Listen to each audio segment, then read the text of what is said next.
Voilà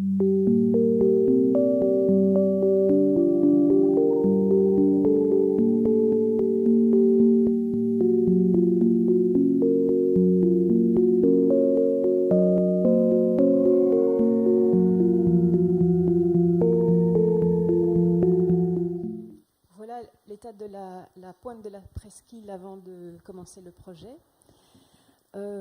Donc pour bien s'installer sur le site, donc il faut identifier toutes les qualités du lieu, les qualités du paysage et des structures urbaines. Donc sur ce schéma, on peut identifier les éléments dominants du site, qui sont le parcours de l'eau avec le canal donc le bassin et le canal. Il y a cette vue sur le site historique vers l'abbaye aux Dames. Et puis il y a donc là il y avait déjà le projet de la bibliothèque qui prévoyait son espace au rez-de-chaussée comme un lieu traversant d'un côté à l'autre, et ça initiait déjà l'idée d'avoir un avant et un arrière.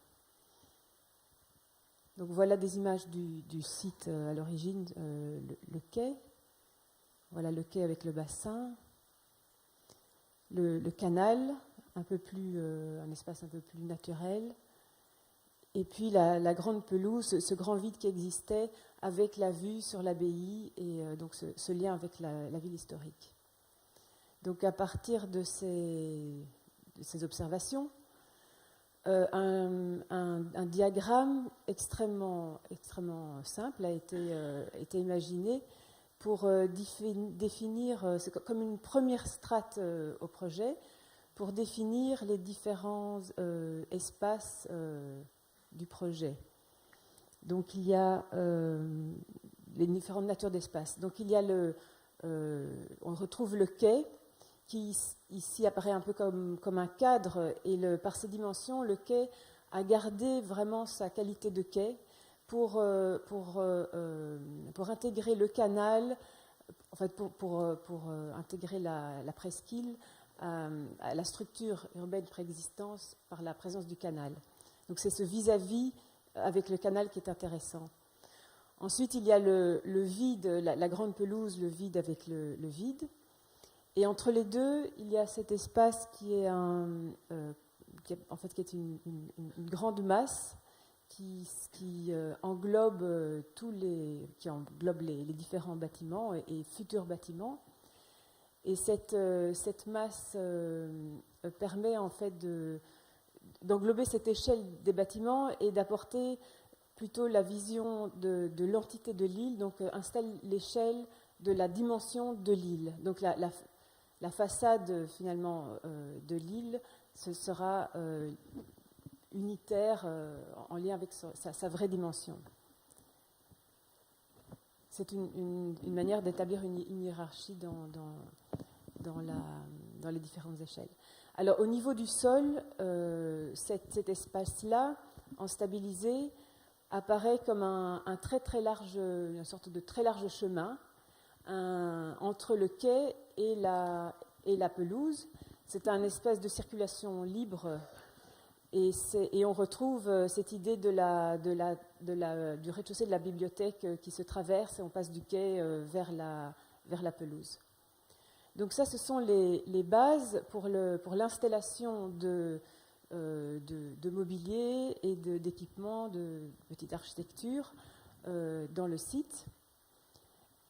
Donc ces trois séquences différentes offrent des qualités différentes, tout en lien avec le site, mais de manière très différente, avec des caractères différents.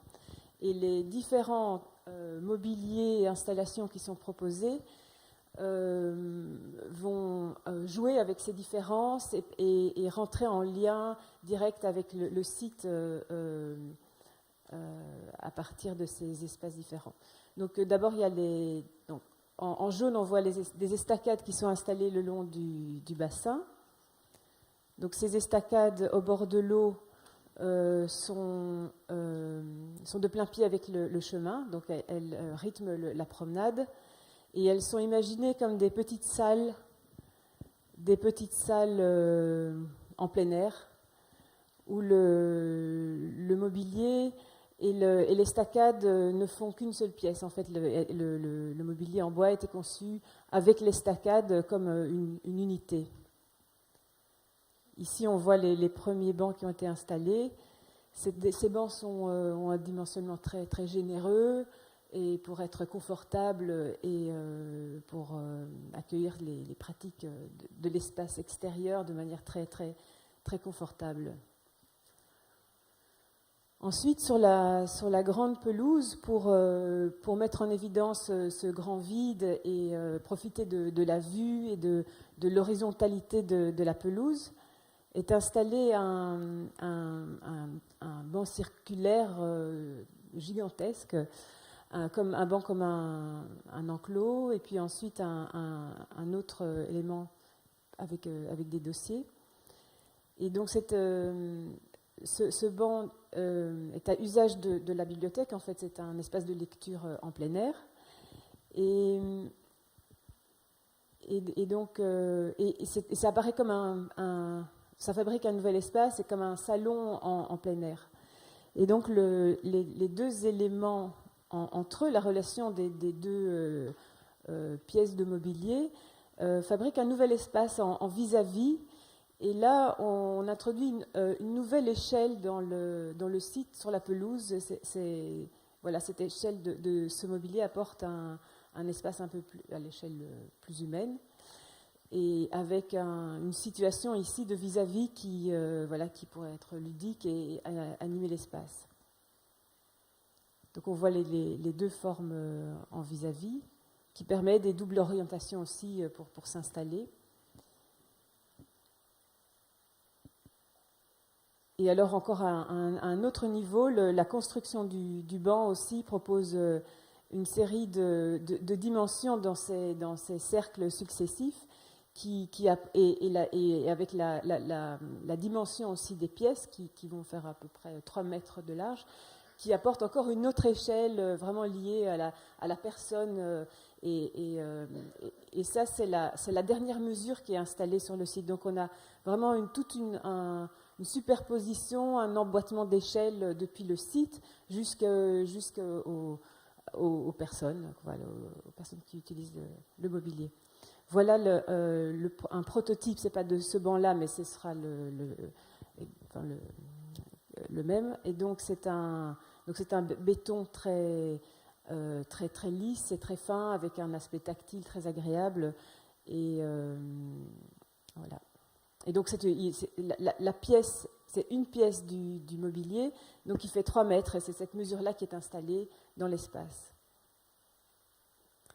Ensuite, en rose sur le quai, on voit un autre bâtiment qui est installé sur le quai. Là, cette fois, c'est un équipement qui est plus urbain, destiné à mettre en scène aussi l'usage du quai. Alors, dans un premier temps, dans le projet, avait été imaginé un préau avec une forêt de poteaux pour animer le quai et pour souligner l'horizontalité du quai avec la toiture, comme pour habiter l'espace en prolongement du quai. Ensuite, le programme a changé et il a été décidé de reconstruire le club de kayak sur le quai. Et ça a été l'occasion donc en gardant toujours ce préau pour sa qualité urbaine, d'inscrire cet usage du club kayak sous le préau. Donc voilà, le préau est initialement imaginé avec une trame de poteaux tout à fait régulière de 4 mètres, qui installe une mesure et qui permet aussi d'avoir une construction très légère, parce que cette trame assez de très faible portée permet d'avoir des poteaux très très fins. Ensuite, dans cette trame est inscrit le bâtiment, qui est entièrement orienté sur toutes ses faces sur un espace périphérique appartenant au préau. Et donc il s'ouvre, tous les espaces donnent directement sur l'extérieur. Et ici, on peut voir que cet espace périphérique qui appartient à l'utilisation du club kayak sert aussi à l'espace public. Donc il y a un mélange des usages entre la circulation du club kayak et l'espace public, un espace protégé à destination des personnes qui voudraient s'abriter quand ils se trouvent sur le quai.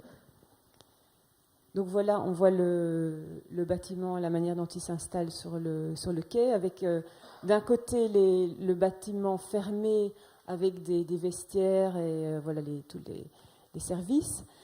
Et ensuite, de l'autre côté, les rangements pour kayak qui sont dans des racks transparents et en grillage ajouré. Et donc les kayaks seront visibles depuis et participeront à la façade du bâtiment. Voilà l'organisation. Donc toutes les pièces ouvrent sur l'espace périphérique. En coupe, on voit le bâtiment abrité par le grand préau. Le grand préau qui fait 5 mètres de haut, donc qui apporte une dimension, une échelle de nouveau l'échelle d'un bâtiment assez important en fait sur le quai pour un bâtiment finalement assez petit, parce que le club kayak fait une centaine de mètres carrés, mais le fait d'être abrité sous ce grand préau voilà, lui donne une autre dimension à l'échelle du quai vis-à-vis de la ville. On voit sur l'image que donc parce que le bâtiment la façade est tout à fait fermée, parce qu'il s'agit de vestiaires et de rangements, mais par contre on a un éclairage zénital tout le long sur les deux côtés le long de la façade. Donc voilà comment sont organisés les espaces et les façades. Voilà le bâtiment sur le quai. On voit la partie fermée et les kayaks. Donc là, c'était important d'apporter une couleur pour unifier la façade entre les kayaks et le bâtiment.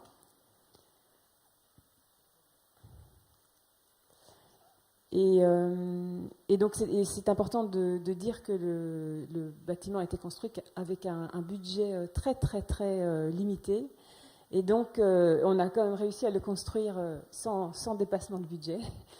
Et pour pouvoir le faire, c'est pour ça que les solutions sont toujours très très simples, rudimentaires, et il y a eu des décisions à prendre. On ne pouvait pas faire n'importe quoi pour ne pas trop dépenser. Et certaines décisions ont été prises sur certains éléments, certains points qui apporteraient, sans un très grand coût, de la qualité au bâtiment. Alors, voilà la structure qui est en acier galvanisé. Donc déjà, le choix du matériau, qui n'est pas très cher, mais qui est très très beau. Et donc là, la structure a été dessinée. Donc tout le bâtiment a été dessiné sur mesure. La structure est dessinée avec les poteaux. Donc les poteaux sont très très fins, et il y a une belle courbe sur les poutres avec des détails d'assemblage. Ici, on voit le bâtiment sous le préau et cet espace protégé en périphérie. Ensuite, oui, donc pour revenir en arrière, donc c'est la dimension de ces poteaux de 5 mètres, voilà, qui installe une certaine dimension. Ensuite, les portes aussi sont très très très très grandes. Là, on peut voir à l'échelle, il y a une personne à l'intérieur. C'est d'une part pour la facilité d'usage, pour entrer les kayaks dans les rangements, mais aussi pour apporter une échelle particulière à cette façade et lui donner un caractère particulier. Et établir aussi une relation entre l'intérieur des vestiaires avec le quai. Voilà, ça c'est les vestiaires, donc qui ne sont pas encore tout à fait terminés pour le plafond. L'intérieur du bâtiment, l'intérieur des vestiaires est en béton. C'est le même béton que le quai, pour avoir cette continuité entre l'intérieur du bâtiment et l'ensemble du quai. Voilà la façade avec à gauche les racks à kayak. Et voilà les 3 cages pour installer les kayaks qui sont insérés entre les poteaux. Donc on peut voir le rythme de la trame des poteaux qui constituent le préau. Et ici, donc ensuite, il y a une rangée de bancs en façade qui fait partie de la façade, qui anime la façade, qui permet de s'installer, de s'adosser. Et c'est pour l'utilisation justement de l'espace public. Et c'est aussi comme une antichambre pour les vestiaires, en fait. Voilà. Alors pour revenir au diagramme, donc là c'est tous ces différents éléments qui ont été présentés et qui sont inscrits dans ces différents espaces, différentes séquences. Ces éléments ont été présentés. On aurait pu faire aussi un autre projet. On peut faire beaucoup d'autres projets. C'est pour montrer que cette première strate est une manière d'installer l'espace, d'établir ces relations avec le site et le contexte urbain, mais ça laisse encore libre d'autres interventions et c'est une manière d'inscrire les différentes interventions dans le site, mais ça permet beaucoup de différentes superpositions de différents projets et différentes échelles. Merci Elissa.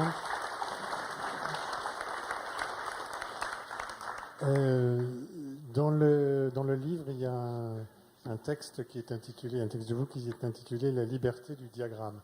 Donc effectivement, ce diagramme offre vraiment plus de liberté. Il offre des libertés parce que